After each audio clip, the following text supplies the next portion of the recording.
Hello guys, good morning to all of you.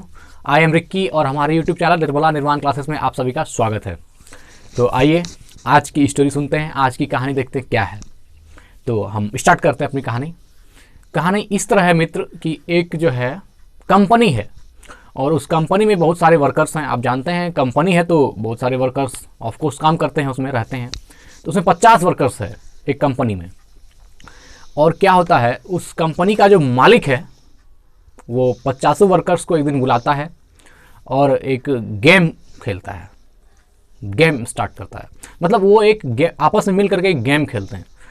उसमें जो boss है कंपनी का वो शर्त रखता है कि जितना भी उसका पार्टिसिपेंट्स है, जितने भी गेम में पार्टिसिपेंट्स हैं, सबको एक एक बलून दिया जाता है और प्रत्येक बलून में अपना अपना नाम जो है लिखने के लिए एक एक मार्कर दी जाती है। कि जैसे एक वर्कर्स है तो उसके हाथ में उसका बैलून है और उस पर उसका नाम लिखा हुआ है। इस तरह के जितने वर्कर्स हैं, 50 वर्कर्स हैं, 50 वर्कर्स के हाथ में बैलून है और सब वर्कर्स पर उसका अपना अपना नाम लिखा हुआ है। और कंपनी में एक कमरा है, सबको कहा जाता है कि उस कमरे में अपना बैलून डाल दीजिए। सारा वर्कर्स जाके अपना बैलून जो है उस कमरे में डाल देते हैं और फिर एक टाइम दी जाती है 5 मिनट की। 5 मिनट का समय दिया जाता है कि अब आपको सारे वर्कर्स को सारा बैलून मिक्स हो जाता है, उस रूम में मिला दिया जाता है और सारे वर्कर्स को बोला जाता है कि आपको 5 मिनट का समय दी जाती है कि आप 5 मिनट के अंदर अपने नाम वाला गुब्बारा वहाँ से ढूंढ करके लाइए। सबको एक साथ कि आप 5 मिनट के अंदर जो है अपने नाम का गुब्बारा लेकर के आइए, जो पहले आएगा वो विनर होगा।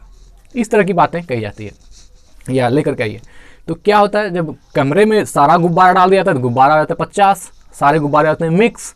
तो जैसे ही विसिल बजती है और सारा वर्कर्स जो है उस रूम में इंटर करता है और अपना अपना नाम का गुब्बारा ढूंढना शुरू करता है, लेकिन सबको जो है दूसरे के नाम का ही गुब्बारा मिलता है, अपने नाम का गुब्बारा नहीं मिलता है। और इस तरह पूरा मतलब ढूंढते ढूंढते जो है 5 मिनट पूरा हो जाता है। फिर सीटी बजती है, सबको बाहर निकाल दिया जाता है। सारे वर्कर्स बाहर निकल कर लाइन में खड़े होते हैं। तो देखा जाता है किसी के पास कोई गुब्बारा नहीं रहता है, क्योंकि किसी को अपने नाम का गुब्बारा मिलता ही नहीं है। उतना सारा गुब्बारा में अपना नाम का गुब्बारा खोजना कोई आसान काम नहीं है। 50-50 गुब्बारा में जिसका उठाता है तो दूसरे का ही।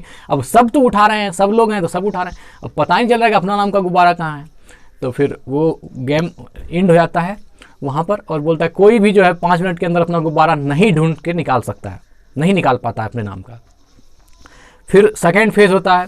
इसमें क्या करता है कि जो बॉस है वो कहता है कि अगला जो गेम है सारा खेल वैसा ही रहेगा। एक कमरे में सारा गुब्बारा है, आप लोगों को उस कमरे में जाना है और वहाँ से जिसके हाथ में जिसके नाम का जो गुब्बारा मिल जाए उसका नाम अनाउंस करना है और उसके बाद जो उसको वो गुब्बारा दे देना है। तो सारे वर्कर्स फिर तैयार होते हैं, फिर सीटी बजती है और जैसे ही इंटर करता है रूम में सब एक एक गुब्बारा अपना अपना उठा लेता है। तो जिसके नाम का गुब्बारा उठा उसका नाम लेके पुकारता है, वो अपना हाथ खड़ा करता है और उसको जाके वो गुब्बारा दे दी जाती है।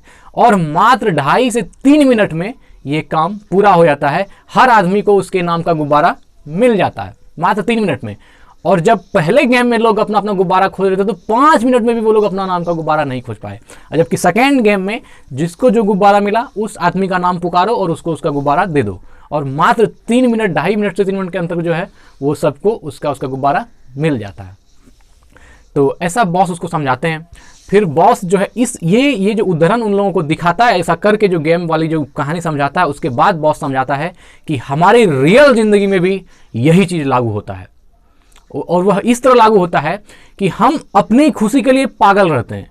हम सोचते हैं कि हमें हमारा चीज़ कैसे मिल जाए, हम दूसरे के बारे में कभी सोचते नहीं हैं। और देखिए, आपको अपनी खुशी तब तक नहीं मिलेगी जब तक कि आप दूसरों की खुशी को भी अपना खुशी न मान लें, या फिर जब तक कि आप औरों को खुशी देना नहीं सीखेंगे तब तक आपको अपनी खुशी भी नहीं मिलेगी। ये गेम की सीख होती है, उन वर्कर्स को समझाना होता है ये उनके बॉस के द्वारा कि जब तक कि आप दूसरों को खुश नहीं कर सकते हैं आप भी खुश नहीं रह पाएंगे। आप अगर भी पागल की तरह सिर्फ अपनी खुशी ढूंढेंगे तो आपको नहीं मिलेगा। और ये मानव जीवन का मूलभूत सिद्धांत है कि आप जब दूसरों को खुश करते हैं तो आपको भी खुशी मिलती है। और ये खुश होने का सबसे सही तरीका है, सबसे सही वेज है। अगर आप अपने जीवन में भी इसको अप्लाई करते हैं तो ये आपको बहुत ही ज़्यादा शांति और आनंदपूर्ण लगेगा। और जो भाग दौड़ की ज़िंदगी है, थोड़ा आप आराम भी करेंगे और आपको खुशी भी मिलेगा। खुश होना भी देखिए आत्मा का एक पार्ट है। आदमी हमेशा सिर्फ भाग दौड़ में जीना किसी को भी अच्छा नहीं लगता, लेकिन मजबूरी बस लोग जीते हैं कि आखिर कंपटीशन है तो क्या करेंगे, जीना तो पड़ेगा ही।